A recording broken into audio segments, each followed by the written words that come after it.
participação. Tá, tudo bem. É, deixa eu só que aparecer uma notificação para mim. Que ela retrata bastante sobre esse processo das comunidades indígenas dentro do processo de independência. Bom, em 1850, nós tivemos a Lei de Terras, que foi o início do projeto de, entre aspas, nacionalização dos índios. O que é essa Lei de Terras? Ela dizia que agora todas as terras existentes elas precisariam ser compradas ou vendidas, ou seja, os as comunidades indígenas, os indígenas que não tinham dinheiro, pois foram escravizados. Não tinham posses, porque agora toda a terra tinha que ser vendida. Eles ficaram sem nada. E aí entra a ideia toda do que, para aquele indígena, o que significa se tornar cidadão brasileiro. Isso poderia acarretar em abandonar sua cultura, hábitos ou comportamentos? Sim. Então, para eles, se tornar cidadão brasileiros talvez não fossem aquela grande vista pelo colonizador. E aí, em 1850, nós temos o grande discurso de Vanhagem, que ele fala que o lugar social dos indígenas deveria ser os servos das classes proprietárias do campo e da cidade. Ou seja, a ideia de escravidão depois da escravidão já ter sido extinguida. Mas isso não entrou em tanto debate, porque logo na Constituição de 1824, os indígenas, por mais que eles não fossem citados nessa Constituição, eles acabavam preenchendo o requisito legal, ou seja, todos aqueles que eram nascidos no Brasil eram brasileiros. E eles seguiam esse requisito. Logo em 1910, nós temos o Serviço de Proteção dos Índios, que foi com aquele sempre com um bom tom de proteger e integrar as comunidades indígenas à sociedade nacional. Isso novamente vem reiterar a ideia de escravidão, porque a partir daí usou-se a ideia que os brasileiros tinham posse e poderiam ali proteger aqueles indígenas. Então, eles ficavam sempre a cargo de um poder maior, que foi a criação da FUNAI. Bom, em 1973, nós temos o Estatuto do Índio, prestem muita atenção que esses termos ainda são bastante utilizados, que também era com o objetivo de proteger essas comunidades indígenas, regulamentar o usufruto de suas terras e integrar os indígenas à chamada comunidade nacional novamente. Mas como nós temos nessa imagem da Livraria Senado, casos de violência contra os povos originários eram recorrentes. E esse Estatuto do Índio foi criado exatamente na época da ditadura militar. Então, na verdade, muitos retratam que foi como uma forma de neutralizar as denúncias que eram feitas constantemente, como aquela ideia: olha, olha o que nós estamos fazendo, estamos aqui protegendo os índios, estamos aqui, né, sempre com o termo índio. E aí nós temos um avanço, né, até que enfim, que foi a Constituição Federal de 1988, que regulamenta e dá muitos direitos a essas comunidades indígenas que eram tão à margem dessa sociedade.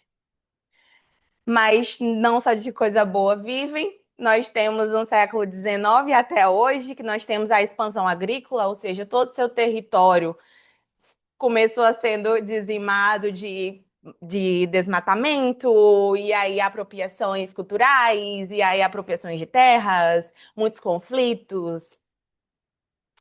Em 2004, nós temos a Convenção número 169, que ela foi muito importante, porque a partir daquele momento, o Brasil ele regulamenta 28 povos e comunidades tradicionais reconhecidas por lei. Muitos historiadores retratam que são muito mais desses povos, alguns que já foram até extintos durante esse processo de colonização, mas esse foi um marco muito importante para o Brasil. Em 2023, nós temos uma vitória novamente para os povos indígenas, que foi a rejeição da tese do marco temporal. Eu acho que muitos ouviram falar, não sei se muitos entenderam que foi esse marco temporal, mas eles queriam basicamente todos os direitos conseguidos pela Constituição tudo deles não valia mais, porque deveria ser tudo depois da Constituição. Então, eles perderiam terras, eles perderiam acessos, eles perderiam muitas coisas. Então, graças, né, nós conseguimos a rejeição dessa tese. E até os dias de hoje nós temos um marco também muito importante, que foi a criação do Ministério dos Povos Indígenas. Nós temos hoje a ministra Sônia Guajajara, que vem dar voz. Na verdade, eu entendo sempre que é como ecoar as vozes dessas comunidades, porque vozes eles têm. Eles só não são ouvidos e são abafados por muitas das vezes. Então, entendendo um pouquinho sobre o lado ruim, o lado bom, as vitórias, as não vitórias, a gente passa para todo esse protocolo ético que é necessário.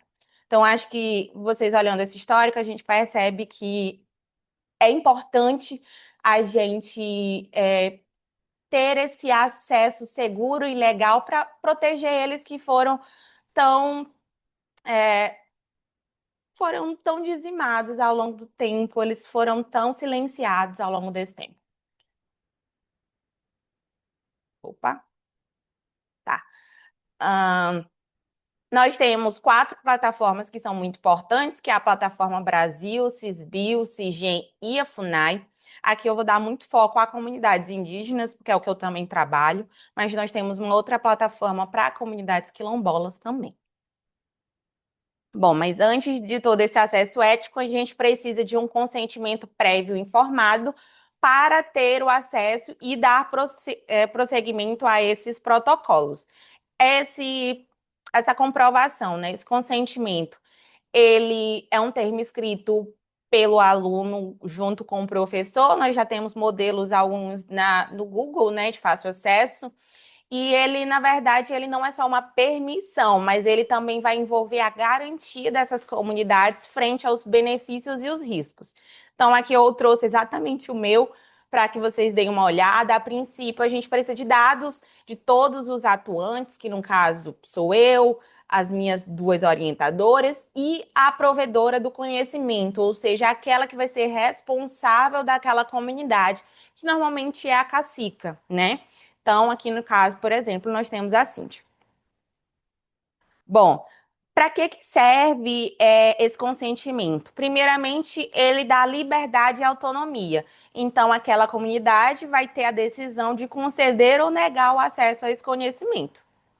Segundo, nós temos benefícios justos e equitativos. Então, as comunidades elas vão poder receber uma compensação justa por aquele conhecimento, não necessariamente financeiro, mas também nós temos outras formas de beneficiar essa comunidade pela exploração de seus saberes. Terceiro, nós temos a proteção contra uma apropriação indevida. Então, biopirataria é crime. Então, a partir disso, a gente consegue garantir que essas comunidades elas tenham controle sobre os seus conhecimentos e esse consentimento ele ajuda a proteger essas práticas culturais. Por quarto, nós temos as consultas claras e transparentes. É um termo muito assim grande, são 10 páginas, acaba sendo até às vezes bem maior. Então, esse termo ele deve ser muito claro, conduzido de maneira compreensível para essa comunidade. As comunidades, hoje em dia, devido a esse processo, algumas falam o português, né? Não falam só a sua língua materna. Então, a gente tem sempre que garantir de forma clara e acessível. E por último, a gente tem que respeitar a diversidade cultural, porque quando a gente adentra o acesso a esse conhecimento tradicional, a gente tem que ter como principal objetivo reconhecer que eles têm tradições, eles têm crenças, eles têm práticas locais, religião. Então, nosso objetivo principal é abraçar, acolher e respeitar toda essa história deles. Bom, então aqui eu trago a continuidade, né? Só para a gente dar uma pincelada. Esse consentimento, a gente precisa descrever como a gente conheceu essa comunidade, como a gente teve acesso a essa pessoa que vai ser responsável, a detentora do conhecimento. A gente vai descrever se é uma comunidade tradicional, comunidade indígena, agricultor, os objetivos do nosso trabalho, a metodologia do nosso trabalho, a duração do nosso trabalho, todo o orçamento, que é muito importante, e quais são os possíveis benefícios e também os riscos que aquela comunidade possa ter. A gente pensa, não tem risco nenhum eu entrar numa comunidade tradicional, mas sempre tem. Na vida independente, a gente sempre corre riscos. E eles também têm, a gente tem que sempre deixar isso muito claro. A fonte de financiamento principal, o que que a gente pretende dar para esse conhecimento tradicional, o que que a gente deixa para eles, porque é claro o que a gente recebe, mas o que que a gente volta para eles. Então tem que estar muito claro onde fica essa comunidade, e aí falar um pouco sobre esses detentores desses conhecimentos. Então, é um documento que depois eu posso dar acesso para vocês como modelo, mas ele também a gente encontra ele no Google, diversos modelos, e ele deve ser, no fim, assinado por todos os integrantes, no caso eu, minha orientadora, e também a responsável pelo conhecimento, que, por exemplo, é a Cíntia. Posto esse documento em mão, partimos para a plataforma Brasil, que isso aí eu já acho que mais gente conhece, porque ela é uma ferramenta eletrônica desenvolvida pelo Ministério da Saúde, que ela vai ser responsável desde a submissão até a decisão final do Comitê de Ética em Pesquisa. Essa plataforma Brasil, ela facilitou muito a vida dos pesquisadores, porque antigamente era toda uma papelada que a gente tinha que deixar em um local específico e aqueles papéis se perdem, aquele protocolo ele é demorado. Então, isso foi uma forma de facilitar. E agora vamos para as partes práticas. Eu tirei print basicamente de todas as telas. Essa plataforma Brasil, ela é bem intuitiva, então eu entendo que ela, dentre todas as plataformas, ela é uma das mais fáceis, podemos dizer assim. Primeiramente, a gente tem que fazer um cadastro, que é muito simples, com CPF, nome, e-mail. Depois disso, a gente passa para o login. E essa é a primeira tela. A primeira tela, a gente já vai olhar bem em cima um botão para a gente submeter, né? Fazer uma nova submissão. Aqui embaixo, a gente vai ter toda a lista de projetos de pesquisa que a gente já realizou, tanto os aprovados, os que ainda estão em edição, os que foram reprovados. Próximo, vamos supor que a gente está fazendo agora um novo cadastro. Então, a gente apertou naquele botãozinho lá de nova submissão, a gente parte para essa tela, onde a primeira pergunta é se envolve seres humanos. Bia, a plataforma Brasil é só para trabalho com seres humanos? Sim. Então, por exemplo, eu vou realizar entrevistas com a população, a comunidade tradicional lá do Amazonas, mas eu também posso fazer uma entrevista com os estudantes de biologia. Eu posso fazer uma entrevista com os internados no hospital universitário. Tudo que precisar realizar e envolver seres humanos precisa passar pelo comitê de ética. Já me aconteceu de eu ver, é, vir até a mim, informações de que, por exemplo, eu vou só fazer uma pesquisa com estudantes daquela sala. Eu preciso submeter? Sim, eu preciso submeter. Quando a gente vai publicar, eles pedem, porque é obrigatório ter essa submissão. Beleza. Depois de clicar sim, a gente passa para outros tópicos. Por exemplo, o modelo. A gente sempre coloca o modelo simplificado para facilitar. Esses dados do pesquisador, ele já vai automático de acordo com o seu cadastro. E aí a gente passa para continuidade dessa tela. Então, aqui nós temos a equipe da pesquisa. Vai Beatriz para a comunidade indígena, vai Tamires para a comunidade indígena, vai Carol, vai Patrícia, vai Jéssica. Todas essas pessoas precisam estar cadastradas na equipe, porque isso é muito importante para depois no SIGEM a gente continuar esse cadastro. E aí, terminou a página 1, nós vamos para a página 2, que é a área de estudo. Aqui é a parte que a galera mais se perde, porque nós temos as temáticas especiais, ou seja, quando eu trabalho com genética humana, quando eu trato sobre pesquisas com genética de reprodução humana, E aqui esses tópicos principais são aqueles que são muito importantes submeter para o comitê de ética. Mas, como nós estamos falando também de comunidades indígenas, nós temos um tópico aqui que é estudo com populações indígenas. Então, a gente seta esse parâmetro e continuamos. Depois, nós temos as grandes áreas, e aí você coloca conforme a sua área, no meu caso, ciências da saúde. E aí, descemos mais um pouquinho, nós temos o título público da pesquisa. Bia, bem embaixo vai ter título principal da pesquisa. Qual a diferença desses dois títulos? O título público, ele é um título mais facilitado para o entendimento. Não adianta eu colocar anti-SARS-CoV-2, diversos termos técnicos, sendo que o público, por exemplo, aquela comunidade indígena, possa não entender. Então, ele é um título mais simplificado. Alguma dúvida até aqui? Tranquilo? Paz. Beleza. Continuando, nós temos o título principal da pesquisa, que vai ser o título, por exemplo, é o mesmo título da minha tese, é o mesmo título do seu TCC, que é um título mais complexo, mais composto. Todos essas próximas setagens aqui, elas só são liberadas quando a gente seta lá em cima, que é feita a pesquisa com genética humana, tá? Então, algumas já ficam fechadas quando você não seta ela. E aqui nós temos o contato público, se eu sou a pesquisadora principal. Quando a gente seta que eu sou a pesquisadora principal, os dados abaixo eles são preenchidos automaticamente, porque ele já está no meu cadastro. Mas vamos supor que já aconteceu, eu vou cadastrar para uma aluna minha. Quem é a pesquisadora principal? É a minha aluna. Então, eu seto que não, e ele vai me pedir todos os dados dela. E aí você coloca o CPF, o nome, telefone e e-mail, tá?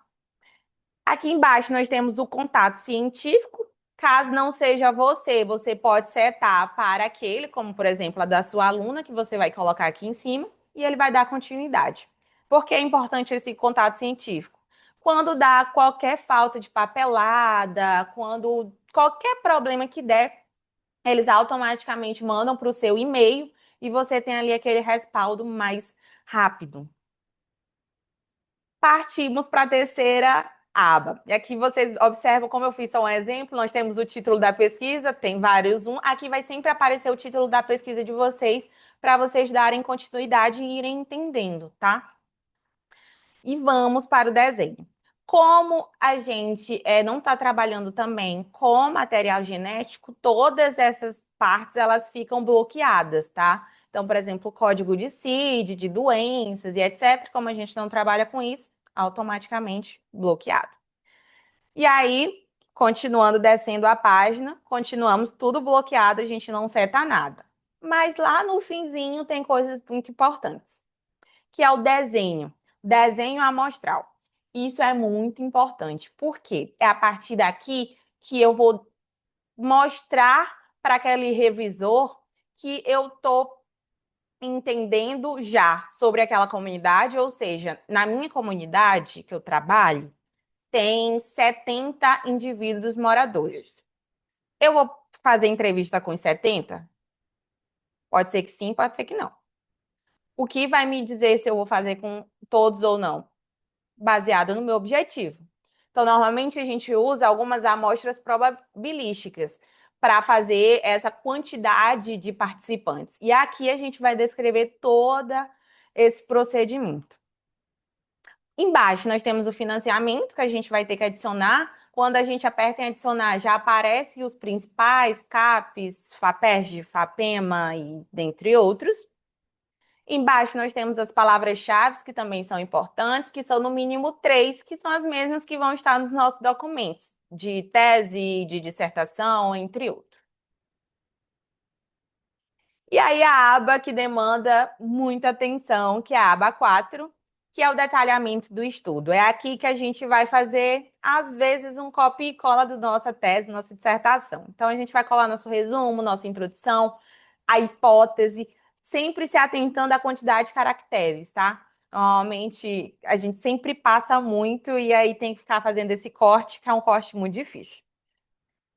Depois nós temos o objetivo primário e o secundário. Alguém sabe a diferença? Não? Objetivo primário e secundário? Quando a gente tem na nossa dissertação, a gente tem objetivo geral e objetivo específico. É a mesma coisa? Não. O objetivo primário é aquele onde você vai conseguir. Deixa eu ver se eu. Tá. O objetivo primário é aquele onde vai ser aquele primeira entrada. Você entrou. Qual o seu primeiro objetivo ao adentrar aquela comunidade? Lembrem do meu trabalho. Qual vocês acham? Qual é o meu primeiro objetivo? Todos aqui sabem, basicamente. O teu, Bruna, qual o teu primeiro objetivo ao trabalhar com a tirosinácea? É, perfeito. Quais são os outros objetivos que tu pode alcançar com isso?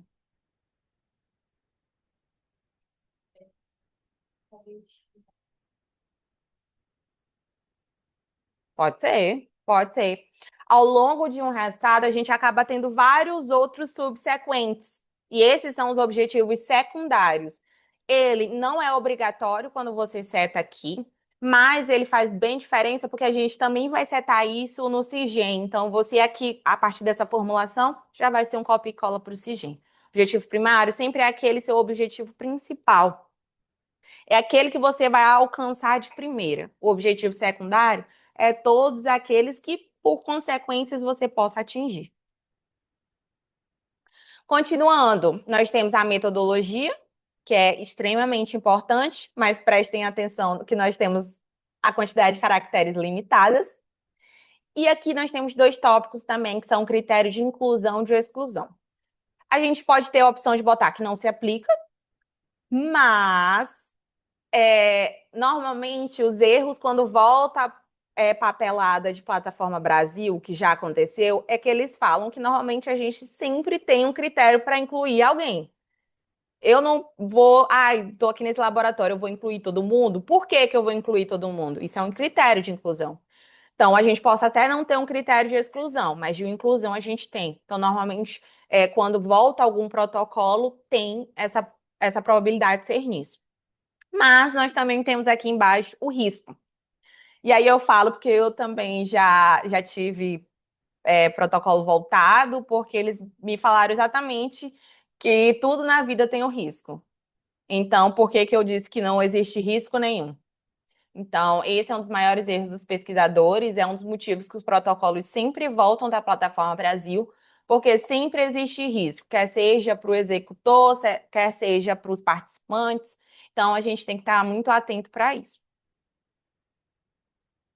Logo, descendo, nós temos os benefícios, né? O que que a gente vai conseguir contribuir, quer seja para aquela comunidade indígena, quer seja para aqueles estudantes.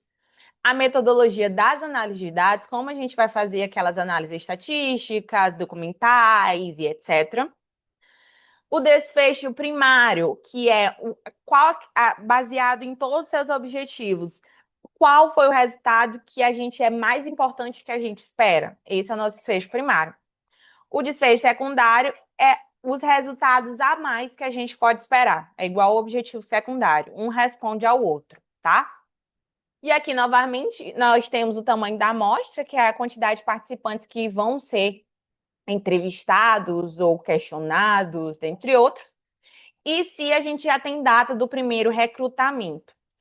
Muito importante, porque também já foi erro. É meu.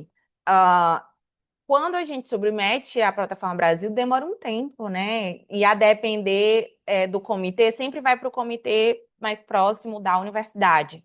Então, na época, eu ainda era do Maranhão, e a minha foi para o comitê da UFMA.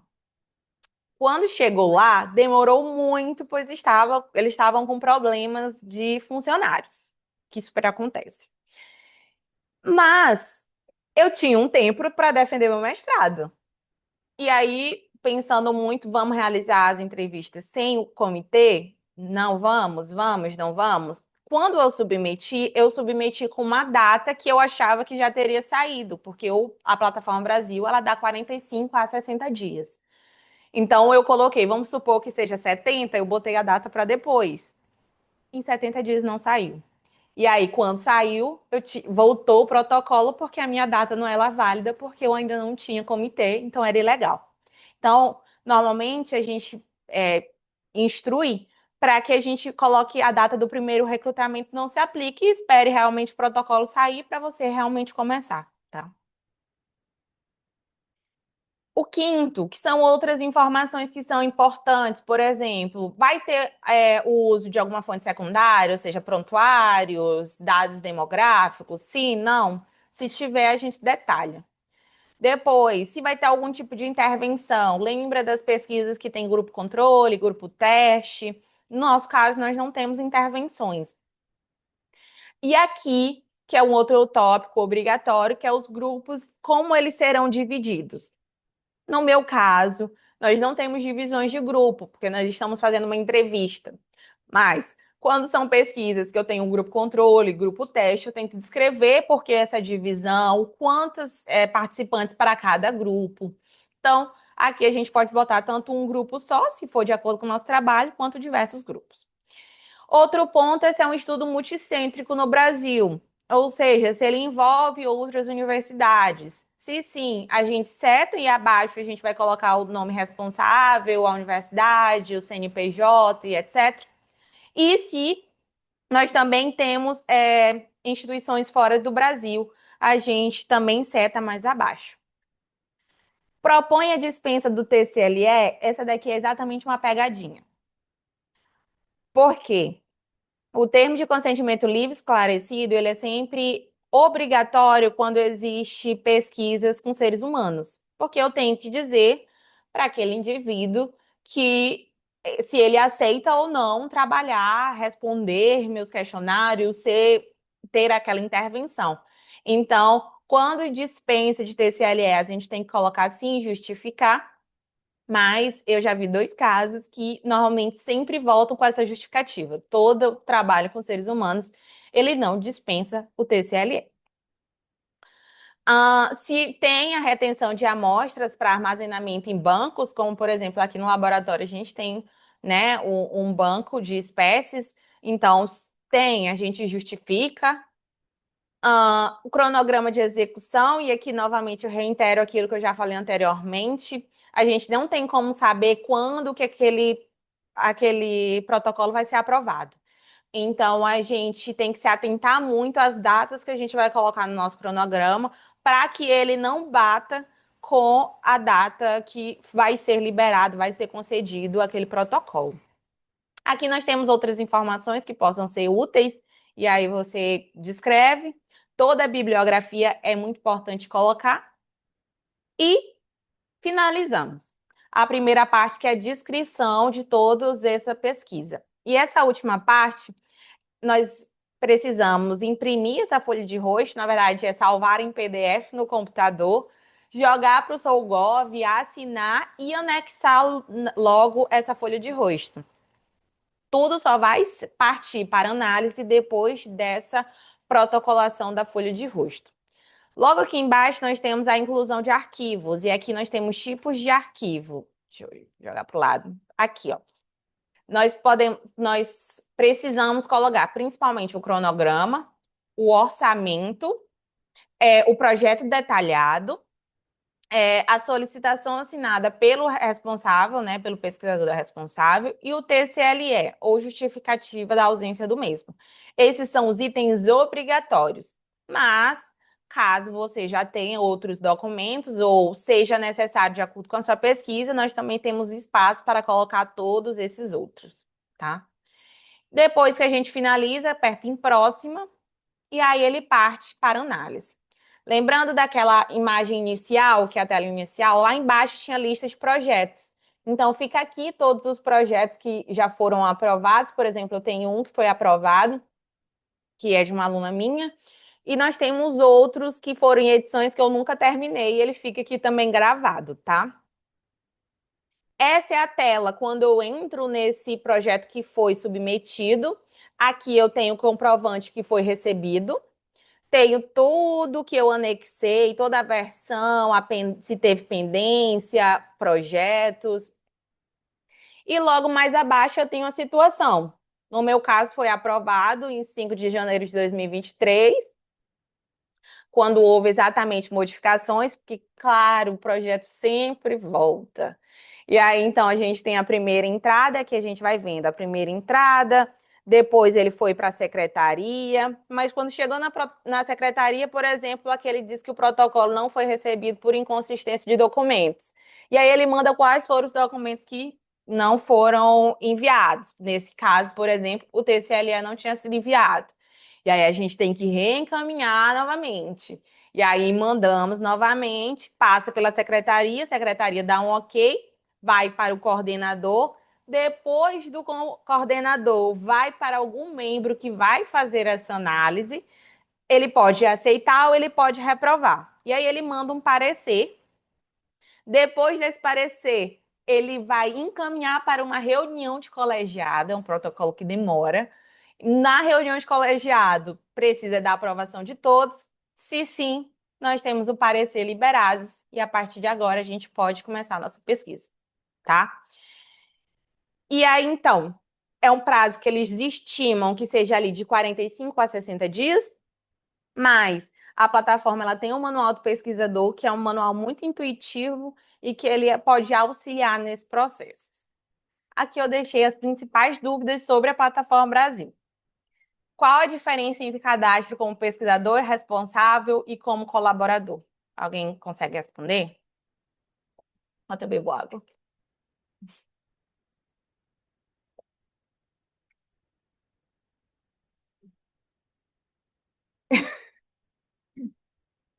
Pode falar alto. Fala alto, que senão quem também tá online não escuta. Fala, mulher, sem vergonha. Responsável é responsável. Ó. Ó, a diferença entre o cadastro como pesquisador responsável e como colaborador é basicamente que toda a obrigação legal de qualquer. Se acontece literalmente qualquer problemática, quem é responsável? Pesquisador responsável, né? Então, o colaborador ele está ali como um aporte para a pesquisa, mas a responsabilidade inteira é do pesquisador. Então, se houver qualquer multa, qualquer sanção, vai para o pesquisador responsável. Então, a gente tem que ter muita cautela ao cadastrar na plataforma Brasil. Próximo, preciso anexar todos os instrumentos de pesquisa, questionário, roteiro de entrevista já na submissão? Não? Acho que não, por quê? A gente precisa. Na verdade, não é obrigatório, mas é um plus. A partir do momento que você já coloca o roteiro de entrevista, você já instrui aquela pessoa que vai fazer o parecer, que vai fazer a análise, quais são os riscos e se ele está alinhado com tudo que você descreveu. Então, a partir dali, de acordo com as perguntas que você faz, a gente já tem como até esperar alguns resultados. Então, ele vai batendo conforme tudo que você descreveu. Então, é um a mais, mas não é obrigatoriedade. Quanto tempo leva para o parecer do CEP sair? Eu já até falei que foi entre 45 a 60 dias, mas a gente não se apega muito a isso, porque a depender hoje em dia. Nós temos muitos comitês que estão desfalcados de funcionários, então tem demorado um pouco, tipo, bastante a mais. Eu não sei como tá aqui no Rio de Janeiro, porque como eu vim do Maranhão, a gente veio com continuidade, né, do que eu já tinha feito lá, mas, por exemplo, lá eu tenho uma aluna que demorou um ano para sair. O mestrado são só dois, né? Então demorou muito, mas eles estão tentando agora fazer melhorar isso, né? Qual a diferença entre uma pendência documental e uma pendência ética? Pela terminologia, alguém sabe? Faltou um documento e o outro não pode ser aprovado, que a ética ali não existe naquele trabalho. Por exemplo, e aí eu vou levar um pouco para a ética animal, que também nós temos um comitê para a ética animal. A gente já tinha até conversado sobre trabalho com animais de laboratório. Existem mortes, que são específicas para determinados tipos de experimentos que são feitos. Se eu faço, na hora de descrever minha metodologia, eu descrevo que a metodologia de eutanásia é uma metodologia ultrapassada, não tem ética naquele trabalho. Então, ele volta com uma pendência ética que você precisa melhorar aquilo, tá? Isso também acontece quando a gente trabalha com comunidades indígenas. E por último, o que significa quando aparece em análise pelo relator? Basicamente, é quando está em processo de toda análise. Então, o relator é aquele que vai dar o parecer e vai, como eu posso dizer, ele vai levar esse parecer para a reunião de colegiado. Então, é ele que vai discutir na reunião e falar, ó, esse parecer pode passar, pode ser aprovado. Então, essa análise ela demora um tempinho, mas ela é obrigatória e necessária.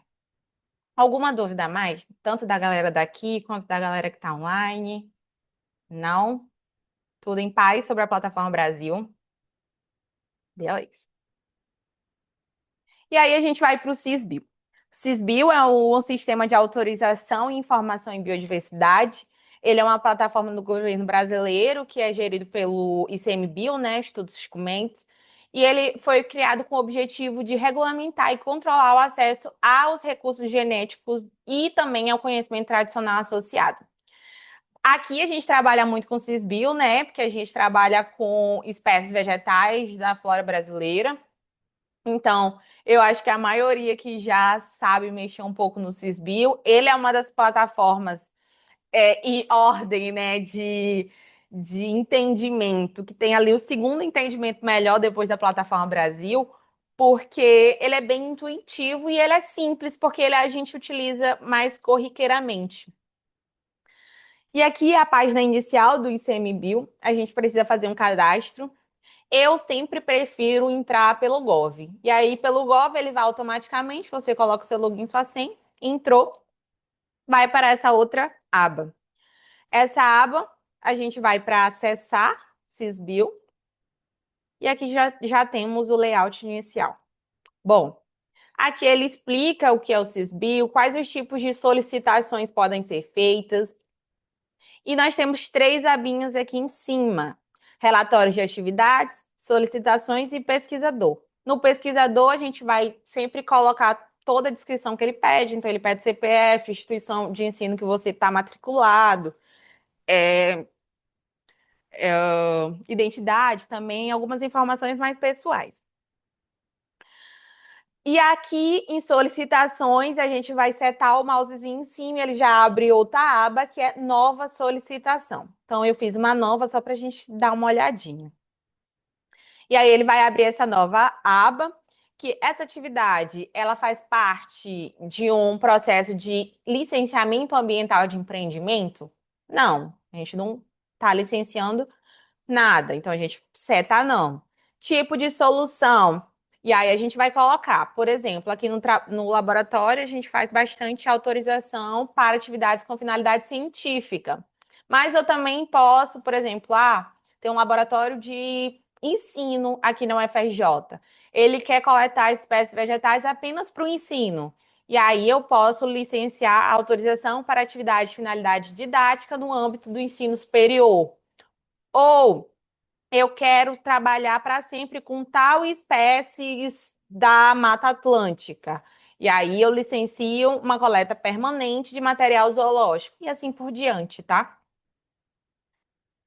Vínculo da instituição é a próxima página. E aí, nesse vínculo, a gente já vem setado, baseado no que a gente cadastrou. No meu caso, agora já está o cadastro da Universidade Federal do Rio de Janeiro.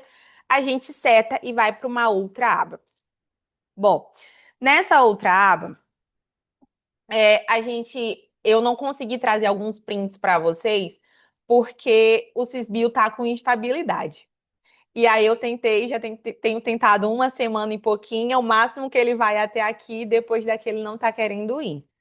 Então, eu vou acabar discorrendo com vocês aqui para facilitar, mas também quando ele voltar ao ar e vocês tentarem, ele é bem didático. Primeiramente, a gente precisa saber quais as espécies que a gente vai coletar. Então, eu vou para uma comunidade indígena. Eu não sei ainda quais as espécies eu vou trabalhar. Eu posso cadastrar uma, por exemplo, uma que já é trabalhada no laboratório, e depois eu posso fazer a inclusão de todas as espécies que eu coletei dentre o Cisbio. Por quê? É importante ter o cadastro do Cisbio para o Cigem. Tudo a gente vai numa ordem de prioridade. Primeiro a gente tem o consentimento, depois a gente cadastra na plataforma Brasil, depois a gente vai para o Cisbio, Cigem e FUNAI. Então, é uma sequência de autorizações que são necessárias até chegar na FUNAI. Aí, beleza, eu não tenho todas as espécies, cadastrei só uma. O que que eu preciso para cadastrar uma espécie? Eu preciso ter o nome científico, a localidade, é muito importante a localidade, porque ele vai pedir o GPS, então ele vai pedir coordenadas, tá? Bio, ainda não fui na comunidade indígena. Você precisa ir pelo menos uma vez, porque você tem que entregar aquele consentimento em mãos.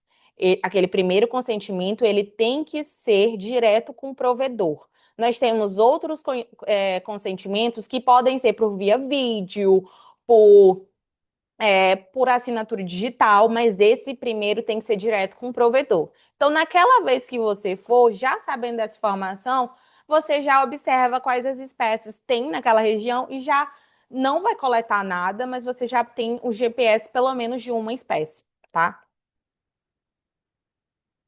E aí nós temos algumas perguntas. Como eu falei, é bem simples, o objetivo do Cisbio é só cadastrar quais as espécies eu vou utilizar. O objetivo é resguardar toda essa flora que nós temos, essa biodiversidade gigantesca brasileira, para que não aconteça o que tem acontecido com muitas espécies e entrarem em processo de extinção, tá? O Cisbio, ele tem aplicação em todo o Brasil ou ele é só regional? O que que vocês acham? Ele é regulamentado por todo o Brasil. Então, se eu faço uma coleta lá no Maranhão, eu faço uma coleta no Rio Grande do Sul, vale para todo o território nacional. Como é feita a fiscalização do uso dos recursos após a autorização? É uma pergunta muito interessante. Eu cadastrei na plataforma Brasil. Como que eles vão ter certeza que tudo que eu botei ali eu estou fazendo? Como? Inclusive, pega só o carregador, meu computador vai descarregar. Ah, o que que vocês acham? Pensem aqui no laboratório. É, a gente manda relatórios, obrigada. A gente manda relatórios. Então, por exemplo, o Cisbio sempre acontece, a gente sempre esquece, a gente cadastra e esquece que temos 6 meses para mandar relatórios. Quando você não manda o relatório, toda vez que você for cadastrar outra coisa em seu nome ou no nome do seu orientador, ele não permite, que aparece uma tarja gigante. Falta relatório, tá? Então, é assim que é feita a fiscalização dos mesmos. Por último, quanto tempo leva para obter uma autorização do Cisbio? O que é que vocês acham? Falei que plataforma Brasil é 45 a 60. Cisbio é bem mais rápido, no mesmo dia sai a autorização, tá? Porque ele é um cadastro que no final de você cadastrar tudo certinho, ele sai a autorização para aquela coleta, tá? Tem alguma dúvida sobre o Cisbio? Beleza. Então vamos para a penúltima plataforma, que é o Cigem. Cigem é o Sistema de Gestão de Patrimônio Genético, ele é uma plataforma também brasileira, que também é criado de acordo com a lei da biodiversidade. O objetivo é que cumpra normas do acesso ao recurso genético e ao uso também do conhecimento tradicional. Bom, o CIGEM já é uma plataforma que os pesquisadores acabam tendo um pouco mais de dificuldade, porque ela é uma plataforma que ela não é tão intuitiva como as outras. Primeiramente, a gente precisa baixar o módulo de segurança, que não são todos os computadores que suportam esse módulo de segurança. Bem aqui no final dessa página, nós temos para baixar pelo Windows, pelo Mac, pelos Linux. Quando ele baixa, automaticamente ele vai reiniciar o seu computador e a partir daí vai aparecer quando você ligar todo esse diagnóstico. Quando termina, aquela página que aparece anteriormente, obrigatoriamente baixar esse módulo de segurança, agora vai aparecer essa abinha aqui, que é para a gente fazer o acesso. Bia, eu não consigo no meu computador de casa. A gente precisa tentar em outros computadores. Por exemplo, o do laboratório aqui, ele funciona, tá? Então, a primeira vez que eu cadastrei no computador daqui, que o meu computador não queria funcionar o módulo de jeito nenhum. Mas também pode ser por memória. No meu caso, do meu computador era por memória. E aí, depois de uma boa limpa, ele conseguiu, deu certo e agora já funciona.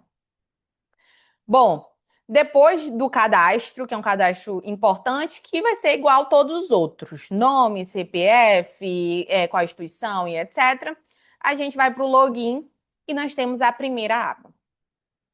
A aba mais simples, bem-vindo, novo cadastro com o Sysbio já autorizado, acessos que já foram cadastrados e lá para baixo nós também temos outras opções. Mas mais importante para a gente aqui é esse novo cadastro.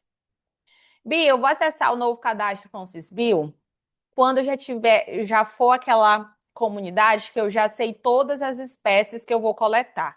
Como no meu caso, eu ainda não sei quais são todas as espécies, eu faço só um novo cadastro, tá? E ele abre essa aba. Tipo de usuário, ele vai automaticamente, que é um usuário independente.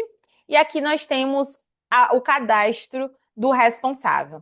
O responsável sou eu, então ele vai automaticamente, todo o meu cadastro.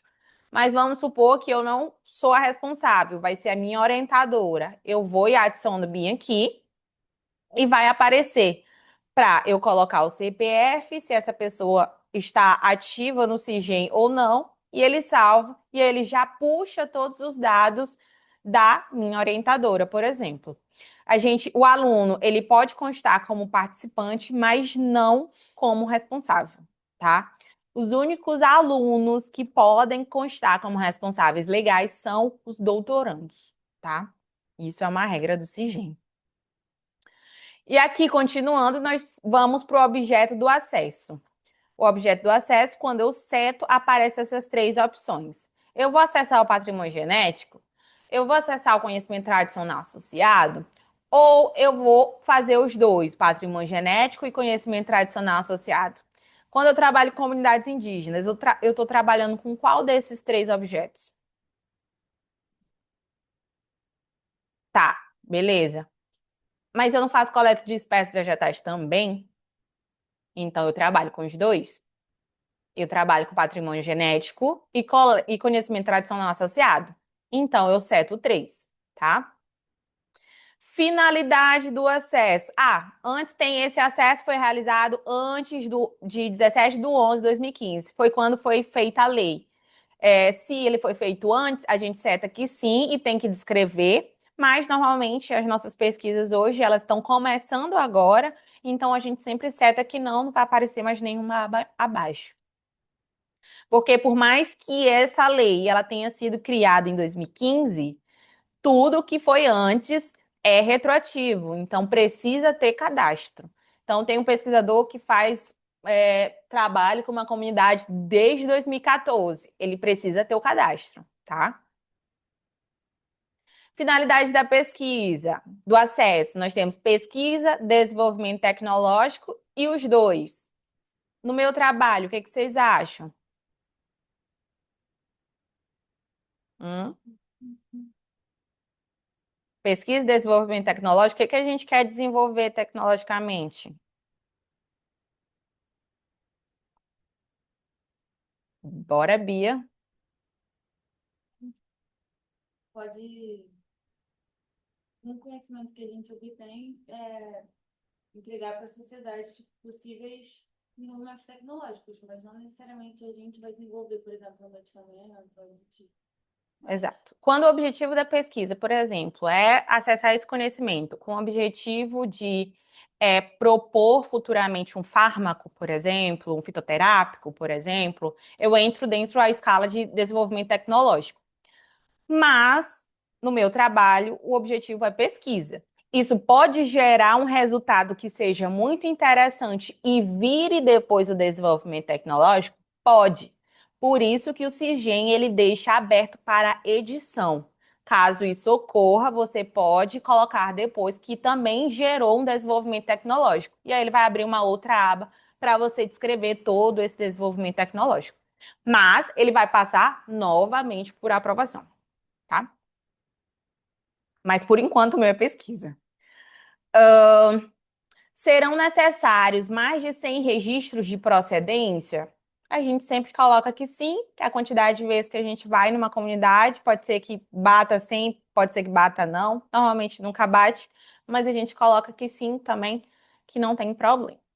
Que abaixo nós temos a atividade e objeto desse cadastro, elas são baseadas em atividades que já foram realizadas anteriormente? No meu caso, não, mas aqui eu boto que sim, só para a gente observar quando a gente coloca sim, o que que ele pede. Ele abre uma caixinha que você precisa descrever quais foram as datas de início e de término desse trabalho, tá? Bom, todas essas caixas que abrem depois, a gente tem essa observação de como fica, né? O layout final. E a gente vai para continuando agora sobre o patrimônio genético, conhecimento tradicional associado. Eu peguei como base o meu, já tenho pronto, para vocês darem uma olhadinha. Então, nós temos o título da atividade em inglês, o resumo da atividade, que inclua os objetivos, resultados esperados ou já obtidos, conforme se for o caso. Todo resumo que seja não sigiloso em inglês.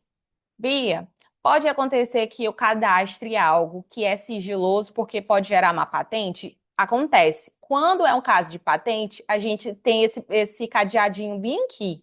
A gente seta ele, ele automaticamente fecha e abre uma nova aba. Ou seja, aquilo é sigiloso, não vai passar por várias mãos. Vai ter um relator específico que trabalha com esse tipo de relatórios de patente, tá?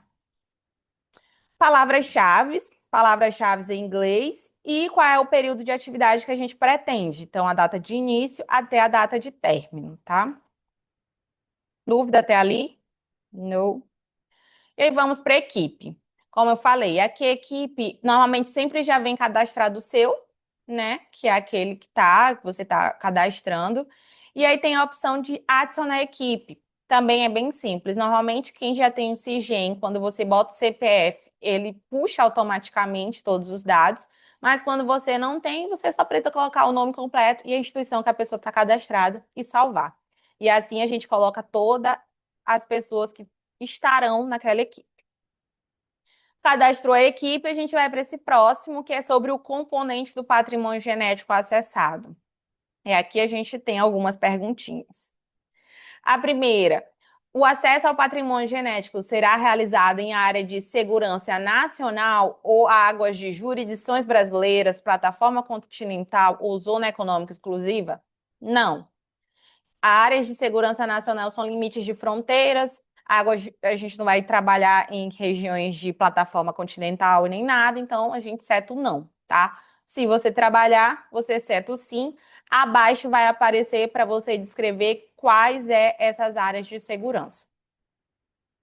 Próximo, é o micro-organismo não isolado? Se você trabalhar aqui, sim, você seta. Embaixo também vai ter para você descrever esse micro-organismo. Aqui, pesquisa tem objetivo ou validar ou elucidar diversidade genética? Se sim, mesma coisa. Você seta e ele vai pedir quais as espécies que você vai estar trabalhando. E o tipo de componente, que é aquele que já não é mais perguntas de sim ou não, ele vai perguntar quais os componentes você vai trabalhar. Se é com fauna, se é com flora, se é com fungo, alga, micro-organismos, vírus, ou se a gente não consegue nem identificar que componente é aquele. No nosso caso, a gente trabalha com flora, então a gente seta aqui e a gente salva logo bem aqui embaixo e passamos para a próxima aba. Mas antes, observem que tem sobre a procedência do patrimônio genético. Essa aba aqui a gente só vai adicionar se lá antes a gente falou que ele tem o objetivo elucidar a diversidade ou história evolutiva daquela planta. Como a gente não trabalha, a gente nem clica nisso e dá prosseguimento normal. Essa aba aqui vai aparecer esses tópicos, nada, que é o nome científico para você colocar o reino, filo, classe, ordem, família e assim por diante. Beleza, falamos sobre o nosso conhecimento tradicional, ou sobre o conhecimento genético. Agora a gente vai falar sobre o nosso conhecimento tradicional. Então, primeiramente, é em área indispensável a segurança nacional ou águas jurisdições brasileiras, plataforma continental? Bom, algumas comunidades indígenas já são, como eu falei, são 28 dessas comunidades indígenas que elas apresentam a segurança nacional. Então, nosso trabalho, ele é uma área indispensável a essa segurança. Bia, eu posso trabalhar com comunidades que ainda não foram legisladas e ainda não apresentam? Sim. E aí, no caso, é só você setar que não é uma área indispensável. E em algum momento, que eu vou mostrar depois, a gente vai justificar por que que ela é indispensável, porque ela ainda não apresenta essa legislação. Depois, esse cadastro necessita de uma autorização prévia? Aqui a gente pode setar, que, por exemplo, deixa eu mostrar bem aqui. Eu até mostrei para vocês aqui, ó. Se é uma área de indispensável segurança, se é uma área de jurisdições brasileiras, se é a área de segurança nacional, tá? Só é bem parecido com o do conhecimento tradicional. Aqui, esse cadastro necessita de uma autorização prévia de acesso? Sim, com a anuência do Conselho de Defesa Nacional, não ou não já possui autorização única. Por que que é importante aquele conhecimento lá na frente, aquele consentimento todo grande, etc. Porque aqui a gente vai anexar ele, que a gente já possui essa autorização única de acesso. Então, chega bem aqui embaixo, a gente vai escolher o documento, cadastra, anexa, pronto. Porque o que pode acontecer também é fazer uma anuência com o Conselho de Defesa Nacional. E aí é uma burocracia muito maior. Então, o CIGEM ele recomenda sempre já ter esse consentimento antes, que ele já facilita no protocolo. Depois, nós temos a fonte de obtenção do conhecimento tradicional associado. Nós temos um conhecimento a gente tem a identificação diretamente do provedor, ou um conhecimento de origem identificado através de fontes secundárias, ou não foi identificado. Bia, qual a diferença dessas três? E aqui eu trouxe essa cartilha, né? Uma parte dessa cartilha que explica bastante sobre isso. O que é uma origem identificável? É quando eu consigo vincular a origem daquela população indígena a alguma pessoa. Por exemplo, Bia, como tu conheceu essa comunidade indígena que você trabalha? A minha orientadora já tinha o contato com a cacica. Então, eu já conseguia vincular essa comunidade a uma outra pessoa, ou seja, a um outro conhecimento. Então, isso é origem identificável. Eu sei diretamente, é uma comunidade Tenterrara Guajajara, da aldeia Lagoa Quieta, eu sei descrever aquela comunidade. Mas tem casos que ela não é identificável. Por exemplo, eu quero trabalhar com uma comunidade, eu só não sei qual comunidade eu vou trabalhar. Ou eu vou trabalhar com uma comunidade que tem lá no interior de Amazonas, que eu ainda vou adentrar para essa permissão. Então, ela não tem origem identificável ainda. Ainda. Todas elas vão ser identificadas em algum momento, as duas. Mas nós temos o caso que não é identificável. É porque, independente se a gente tenha um contato com ela, se a gente não conhece, mas adentrou, elas não têm identificações. Bia, quando isso acontece? Quando são comunidades fechadas. Ou seja, são aquelas que pesquisadores, a comunidade, ela não tem acesso a essas comunidades restritas, que nós temos algumas na Amazonas, nós temos em alguns outros estados do país, tá? Então, esse é o conhecimento de origem não identificável. Bom, então já setei que não já citei que vai ser de origem diretamente com o provedor, e aqui eu preciso descrever qual é esse conhecimento. E aí, por exemplo, meu conhecimento tradicional das espécies usadas durante a Covid-19 na comunidade Tenterra Guajajara, território Araribóia, tá? Qual é o patrimônio genético? Plantas. E aqui, novamente, vai ter todas aquelas possibilidades: fungo, micro-organismos, dentre outros. Até aí, ok? Depois disso, eu vou precisar cadastrar essa comunidade. Então, eu vou falar quem é o nome daquele provedor. No meu caso, é a cacica. Pode não ser que seja o cacique dessa comunidade, pode ser que seja só um integrante dessa comunidade. Então, a gente tem que descrever o município, o estado, latitude e longitude daquela, CNPJ.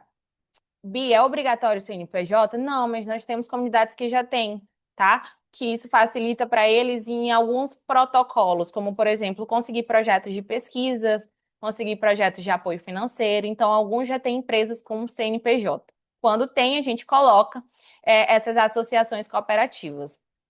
CPF, nome, data de nascimento, sexo. E aí é clássico: nacionalidade, país, CEP, endereço, e-mail, telefone e assim por diante. Então, Bia, em que momento a gente vai conseguir essas informações? Lá naquele consentimento primeiro, ela vai descrever todas essas informações. Então, todo o CEP, como é a localidade por GPS, tudo isso. Beleza. Agora, aqui a gente já cadastrou aquele consentimento lá em cima, a gente vai ter que cadastrar ele de novo aqui embaixo. E aqui ele pede, primeiramente, a data que a gente obteve aquele consentimento, qual foi a forma que a gente conseguiu. Deixa eu ver se eu até. Não, não abro. Mas aqui só tem duas formas. Se eu conseguir ele presencial ou virtual, tá? Ele bota essas duas opções. E aqui eu escolho para colocar, né, esse documento. E por fim a gente salva. Então a gente salvou tudo que era mais importante. Agora vai aparecer essas outras opções, que é se a gente faz alguma parceria com uma instituição nacional, se a gente faz com uma sediada no exterior, se a gente vai enviar a amostra para o exterior. No caso, se você fizer, você sempre aperta em adicionar e faz o cadastro de todas essas informações. Com comunidades indígenas, normalmente a gente acaba não usando, por exemplo, esse envio de amostra ou parceria com instituições sediadas, mas pode acontecer, então a gente sempre seta. Parcerias com instituições nacionais são normais, e aí a gente também seta aqui em cima, que é bem simples. Resultados obtidos. E aí aqui a gente não seta quando é a primeira vez que você está fazendo seu cadastro. Porque você ainda não tem resultado nenhum, porque você não tem acesso ainda. Ainda é ilegal você acessar essa comunidade. Você só seta aqui se você for fazer uma edição naquele documento, e aí você já pode botar os resultados que vocês obteve, tá? Por último, vai aparecer todo esse termo para você dar uma lida, que é um termo explicando sobre a lei, explicando se você está ciente que você não deve revelar informações sigilosas, que você tem que respeitar o detentor do conhecimento, todas as normas administrativas, e aí a gente vai ler e concordar e, por fim, cadastrar, tá? Então, é uma página só, ela é muito grande, por isso que eu fui cortando, porque ela é uma página só que você vai rolando até embaixo. É diferente da plataforma Brasil, que você seta, ele abre outra página, seta, abre outra página. E assim por diante. Quando eu cadastrei, aparece essa tela, que é a tela igual assim da plataforma Brasil, onde você vai conseguir ver se está aprovado, se não está, você vai ter o comprovante, se já tiver concluído, o meu está concluído, tá? Então aqui você já tem. Se você fez a autorização junto com o Sisbio, aqui vai aparecer o número também do Sisbio, tá? O atestado, a certidão, tudo isso. E como eu falei, ele dá a opção de editar. E aí, se você precisar adicionar qualquer informação que seja, você aperta aqui, edita e ele vai novamente para análise. Sigem, ok? Dúvida? E aqui, normalmente, sempre tem muitas perguntas. Por quê? Quem é obrigatório, quem é obrigado a se cadastrar no Sigem? O que vocês acham?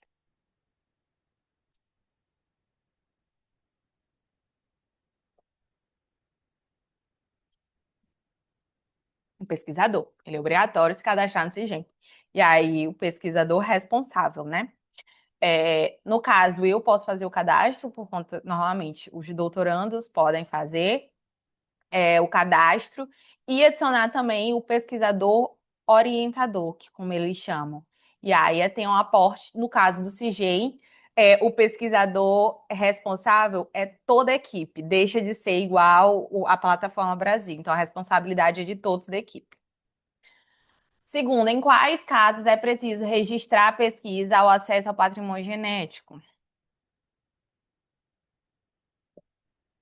É, Meu Deus, eu esqueci o nome.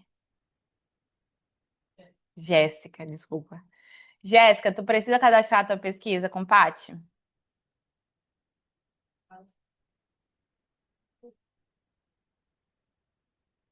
Tá, mas eu perguntei. Tá, eu entendi o que você quis dizer, mas, tipo assim, a pesquisa que vocês fazem é preciso registrar no acesso ao patrimônio genético? O trabalho, tudo que vocês fazem. Vocês trabalham com óleos essenciais, ensaios antivirais, precisa ter esse cadastro? Por que não?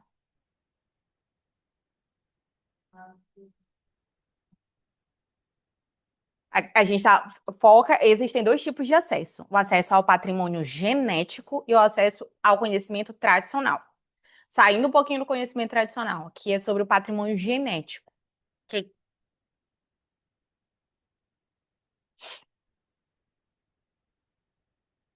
não? O óleo é extraído de,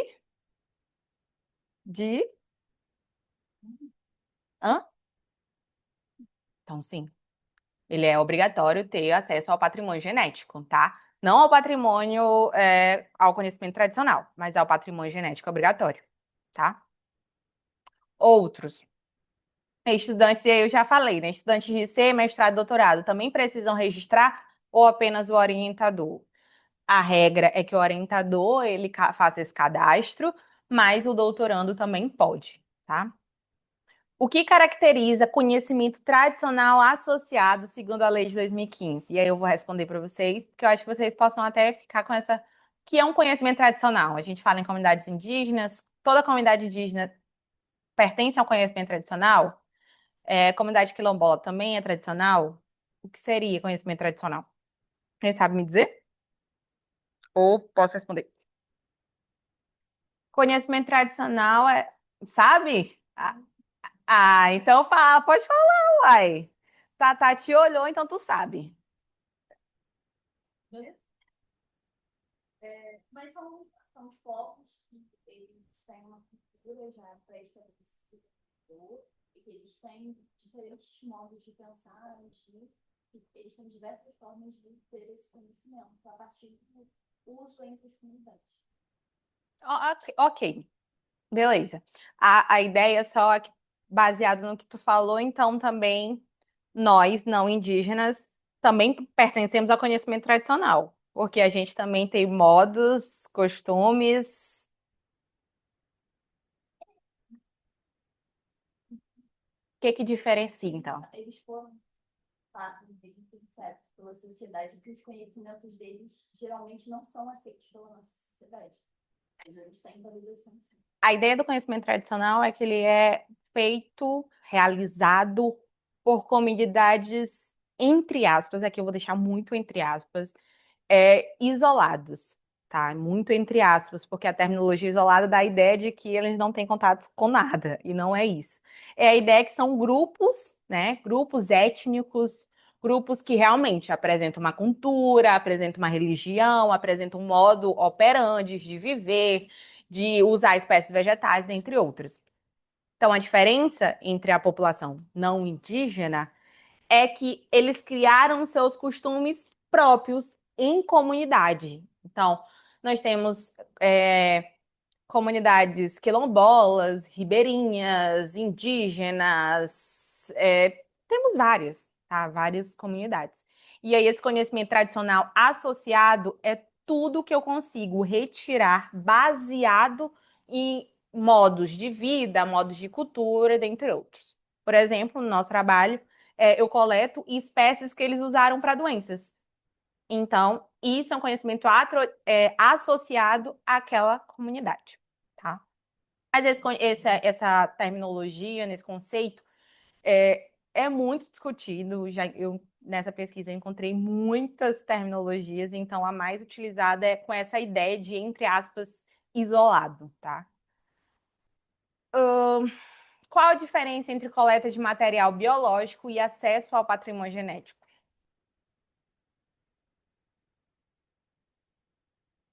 Por exemplo,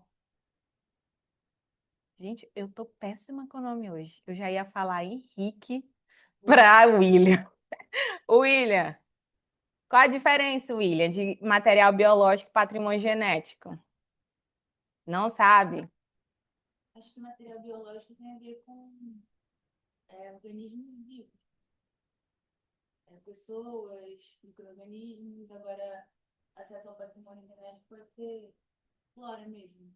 Mas aí, Mas aí, micro-organismo seria material tu matou a biológico, planta por mas quê? Ela não vive, não. Ela tá viva. material biológico e o patrimônio genético com O conceito, ele é muito no limite, muito, muito ali no limite. Material biológico pode ser planta, micro-organismo, patrimônio genético pode ser planta, micro-organismo. Os dois, tá? Então, a diferença é só no procedimento a ser realizado. Se o objetivo é pesquisa, eu tenho acesso ao patrimônio genético. Se o objetivo é a nível de educação, por exemplo, laboratório de aulas práticas, eu tenho só coleta de material biológico, tá? Só esse limítrofe muito, muito pouco. Trabalhos que utilizam dados de domínio público. Precisa de cadastro, por exemplo, eu faço só com artigos, eu faço só com o banco de dados do SUS, eu faço só com bases genômicas. Eu preciso cadastrar no CIGEM?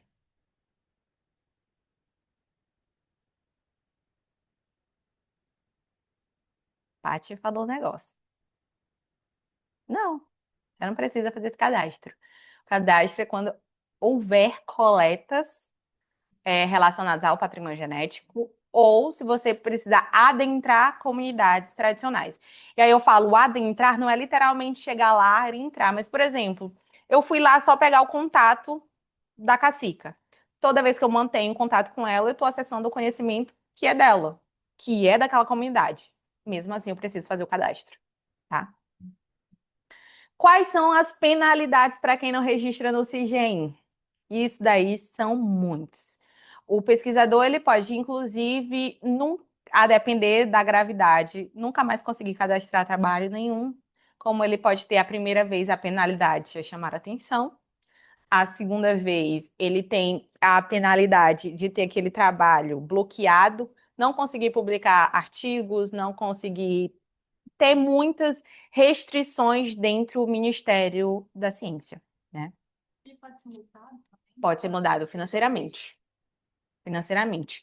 Essa, se eu não me engano, é a quarta ou é a quinta sanção, de acordo com as ordens. Altíssimo. Altíssimo. Muito dinheiro. Muito dinheiro. E isso vale para todas as outras. Todas as outras plataformas, elas também têm penalidades financeiras. Mas aí é normal na vida, né? Primeiro a gente tem a primeira penalidade, que é só chamar a atenção formalmente, e aí ela cresce para uma penalidade maior até chegar em penalidades onde o pesquisador não consegue mais fazer o cadastro. Tem aqui, ó. Não fazer mais o cadastro nessas plataformas. É possível publicar artigos ou depositar patentes sem um cadastro no CIGEM? Não. Não vai conseguir publicar nenhum artigo sério, tá? Porque aí a gente tem muitas revistas hoje em dia que são predatórias, mas em artigos sérios e depositar patente pior ainda, sem um cadastro no CIGEM. Finalizado o CIGEM, vamos para as últimas plataformas. Até o CIGEM, tudo certo? Última plataforma, ela é uma plataforma muito mais rápida, que ela é a FUNAI, que eu acho que é o que poucas pessoas conhecem. A gente sabe até ali o CIGEM, né? A FUNAI, ela é específica para os povos indígenas. ela atua com o objetivo de ser uma interlocutora entre os pesquisadores e a instituição. Ela vai valorizar, aceita alguma coisa ali. Ela vai valorizar essas comunidades. Para protocolar, eu preciso de documentos específicos que a gente vem conseguindo ao longo de tudo isso. Então, eu preciso de um pedido formal, mais um projeto de pesquisa. Bia, o que seria esse pedido formal? Você vai escrever uma carta fazendo essa solicitação. Uma carta simples, digitalizada e assinada no final. Depois, a gente tem o consentimento da comunidade, que a gente já conseguiu lá no início, né? Primeiro consentimento. Depois, ele vai pedir documentos pessoais, como, por exemplo, identidade, ele vai pedir um comprovante de matrícula com a instituição, ou, se você, como professor, documento de vínculo, o cadastro no Sisgem e o cadastro no Sisbio. Depois que a gente tem todos esses documentos, aqui é o layout inicial, né, da página, que é dentre o Ministério dos Povos Indígenas. A gente entra nessa primeira página e aí a gente vai bem aqui para o ladinho. Tinha 3 barrinhas. A gente desce, vai em canais de atendimento, vai aparecer protocolo digital, a gente clica e automaticamente vai para essa aba. Aqui nós vamos em protocole seu documento e aí vai aparecer essa página. Como é pelo Ministério, a gente também tem que acessar pelo SouGov, aperta em iniciar, ele vai pedir o cadastro, né? Coloca o seu e-mail e sua senha, automaticamente vai para essa parte. O protocolo digital, né, da FUNAI, ele é muito simples, muito simples. Primeiro, nós temos a solicitação, onde vai aparecer automaticamente o número que ele vai dispor, o CPF que vem automático, o nome que vem automático e o e-mail que também vem automático. E normalmente eu sempre autorizo o contato por telefone, você coloca seu número. E aí ele já vai para a aba de baixo, né? Que aqui você vai cadastrar todos aqueles documentos que são necessários. Então, por exemplo, aqui eu vou protocolar o documento junto ao FUNAI. Eu clico e já vai aparecer todo, todo, todas essas informações sobre anexar documentos. Então, vim aqui embaixo, adicionar dados na tabela. E aí eu vou adicionar o comprovante do CIGEM, eu vou adicionar o comprovante do CISBio, vou adicionar o projeto, vou adicionar todas aquelas informações que eu falei anteriormente. Lembrando que são permitidos apenas 18 documentos.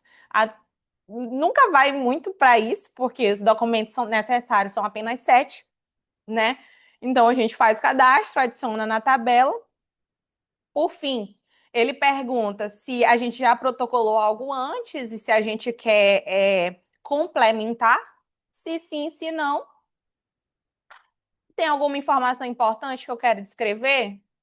Se tiver, eu descrevo aqui. Ele normalmente dá o termo de ciência. Você concorda se você lê tudo aquilo. E a gente vai apertar bem aqui embaixo, que é enviar a solicitação. Pronto. A FUNAI é muito simples. O problema é que pouco se ouvia falar sobre esse cadastro.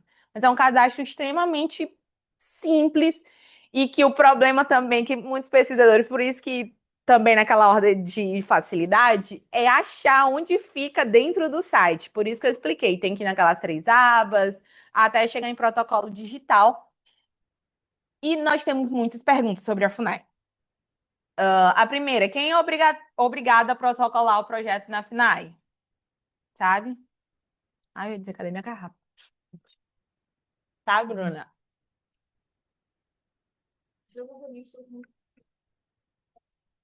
Tem. Normalmente, aqui não tem distinção, tá? Eu já vou até embaixo. Estudantes de graduação e pós precisam protocolar os apenas orientadores. Não tem distinção. Pode ser o aluno de IC, pode ser o mestrando, pode ser o doutorando, ou pode ser o próprio orientador, o professor. Não tem distinção. O importante é que ele precisa ser protocolado antes da entrada a um conhecimento tradicional, tá? Terceiro, projetos de visita. Eu só vou visitar uma comunidade indígena. Eu preciso ter essa autorização? O que vocês acham? Laiane.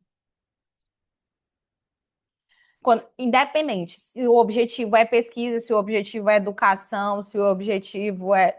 Você precisa fazer o protocolo da FUNAI. E aí o ponto interessante é: quando o objetivo é apenas educacional, você não precisa do cadastros anteriores, você pode protocolar direto na FUNAI.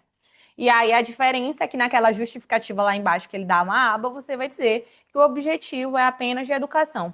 Só que qual seria o objetivo educacional você ir visitar uma comunidade indígena? Nossa, hoje nosso passeio vai ser numa comunidade indígena. Qual o objetivo? Conhecimento de quê? De repente depende da finalidade, mas tem a ver com. Conhecer os costumes? Pois. Existe um limítrofe muito grande, e isso baseado na historiadora da Rural, né? Que ela retrata bastante que esse limítrofe entre o que é um passeio e uma comunidade indígena. Parece como se a gente estivesse passeando em um zoológico. Todos eles são diferentes, todos eles são. Então, hoje em dia, a própria FUNAI não recomenda o protocolo quando se o objetivo é educação, tá? O objetivo é o acesso a comunidades tradicionais. Normalmente, ele recomenda apenas para pesquisa. Por quê? Fica ali muito entre uma régua do que pode ser desconfortável para eles, do que é desconfortável daqueles alunos entrando. Não é um parque de diversão, é uma rotina, é uma vida, são vidas iguais às nossas, nós todos somos iguais. A diferença é que eles têm costumes, religiões diferentes, que possa ser aprendido de diversas outras formas, sabe? Então, existe essa. Ainda não tem muito certo uma resposta para essa pergunta, tá? Quanto tempo demora a análise e a emissão da autorização? E aí, essa autorização, ela também tem uma média ali entre 45 a 60 dias, mas se a documentação estiver muito correta, porque ela passa por diversos procedimentos até chegar realmente na FUNAI. Então, ela vai passar primeiro pela FUNAI territorial, depois, no caso, por exemplo, vai primeiro para Amarante do Maranhão, depois vai para São Luís, de São Luís ela parte para Brasília. Então, por isso, na primeira vez ali que já chegar em Amarante, ela for reprovado, aquele documento já volta e já demora todo aquele tempo novamente. Então, normalmente, eles não estão dando mais a média de 45 a 60 dias, como eu olhei no próprio site da FUNAI. Agora, eles estão dando um prazo de 2 meses. Tá? Ou 3 meses, vai ao contrário, 3 meses. A autorização concedida é válida para todo o território indígena ou apenas para uma aldeia específica? Mari, desculpa, pra mim. O que vocês acham? Eu cadastrei que eu vou para o território da aldeia Lagoa Quieta.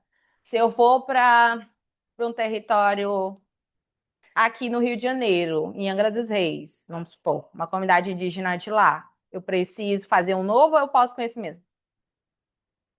Preciso fazer um novo. Não é válido para todo o território indígena. Qual é o prazo de validade da autorização emitida pela FUNAI? Só é válido por, no máximo, 4 anos, tá? Se você continuar fazendo a pesquisa, você só pede uma ampliação de prazo. E aí, para isso acontecer, você tem que, mesma coisa, um relatório com todos os resultados já obtidos e fazer essa mesma protocolação, tá? A FUNAI exige comprovação da devolutiva para futuros projetos? Eu até meio que respondi. Ela precisa. Então, você precisa descrever todos os resultados que você obteve durante aquele ano de pesquisa. Além disso, também, uma coisa muito importante dentro da FUNAI é que quando acontece essa devolutiva, eles sempre querem saber os benefícios daquela comunidade. Então, você tem que descrever todos os resultados positivos para aquela comunidade, porque normalmente, vamos supor, o que acontece muito, e que eu acho que isso que eu bato muito na pauta é que Beleza, a gente tem. Eu fiz as entrevistas, obtive todas essas espécies vegetais. Tá. O que é que eles ganharam com isso? Nada. Até então, eles só me deram muitas coisas, mas eles. Por isso que quando a gente vai adentrar, isso é muito de experiência própria. É muito. O, o lidar é muito. Precisa ser muito adequado com essas comunidades indígenas. Porque muitos têm aquela ideia são sensitivos, apresentam aquela ideia da natureza, outros são mais fechados para recepção, devido tudo que aconteceram com eles. Então a gente sempre precisa devolver para aquela comunidade. Já pensou, se eu exploro Bia, Bia faz extrato, faz não sei o que, faz isso, faz aquilo, faz uma hora, Bia cansa. Bia fala, o que que eu tô ganhando também? Tô ganhando nada? Então eu começo a falar, né? Claro. Então, a gente devolve e a gente pode devolver de diversas formas. Aquele conhecimento validado cientificamente é uma forma de uma cartilha com aquele conhecimento validado. Lembrando, eu preciso valorizar a língua deles. Por exemplo, nós temos diversas línguas dentro desse país. Eu preciso também participar de projetos frente a eles. Por exemplo, eu vou até falar agora no final da apresentação sobre dias importantes ao longo do ano. Eles têm o dia da menina moça, que é um ritual. Então, isso são formas de devolução, tá? Por último, o que acontece se o pesquisador realizar atividade em terra indígena sem autorização? Multa. E a primeira, eles não têm o primeiro só informar, tá? O primeiro já é multa. E a multa deles entra em 50 milhões de reais, tá? Então é uma multa muito alta, exatamente por tudo que se sabe, que eu tentei resgatar no histórico para vocês, que eles já passaram. Não dá mais para tolerar tanta inflação, tanto desrespeito com uma comunidade que esteve aqui muito antes da gente, sabe? Então, tem um artigo que está em análise, né, acerca de todo esse procedimento. Então, espero muito que logo, logo ele seja aprovado. E aí vocês vão ter também esse artigo que vai facilitar quando vocês precisarem. Mas eu também vou disponibilizar o slide para vocês. E aqui é o fluxograma de como funciona até chegar ali a FUNAI. E, como eu falei, eu acho que o mais importante, quando eu pensei em trabalhar com comunidades tradicionais, foi que eu não ficasse. Na verdade, desde quando eu me entendi assim que eu queria fazer biologia, meu objetivo nunca foi ficar com conhecimento só para mim, sempre devolver para quem me deu. E eles são exatamente isso. Agora, em outubro, a gente vai ter o Dia das Crianças, né? E nós temos aqui nessa imagem diversas crianças. E a Cacica, um determinado dia, me mandou um áudio, né, falando que ela estava bem triste, a gente conversa muito, tá? E ela estava bem triste porque no Dia das Crianças desse ano eles não conseguiram apoio nenhum. Normalmente, normalmente quem faz pesquisa às vezes ajuda. é, Nós temos alguns meios de conseguir nessas ajudas. E aí eu falei que não ia ficar triste, porque a gente ia conseguir. E aí eu criei mais uma campanha, que seria Adote uma Criança.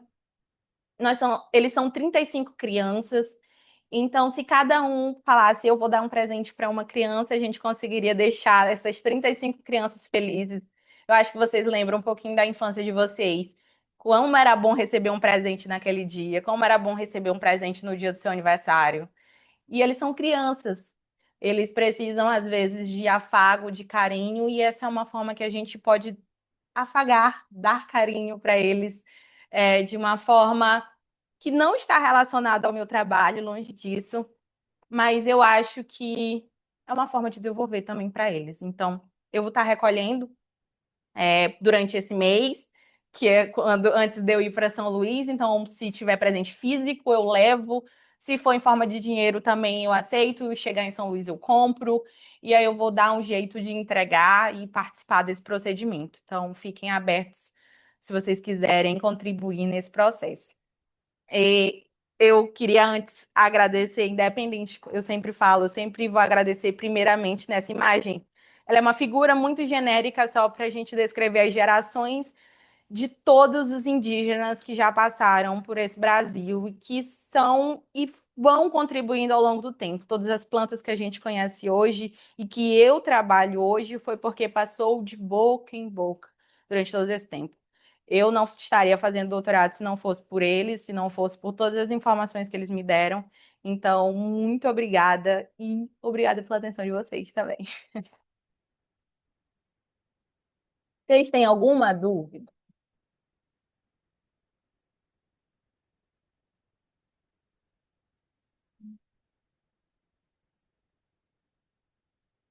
Consigo, mas só tenho. Consigo, não, mas foi o que Suzana falou, a professora falou antes só. Sim, tem alguma dúvida, galera daqui?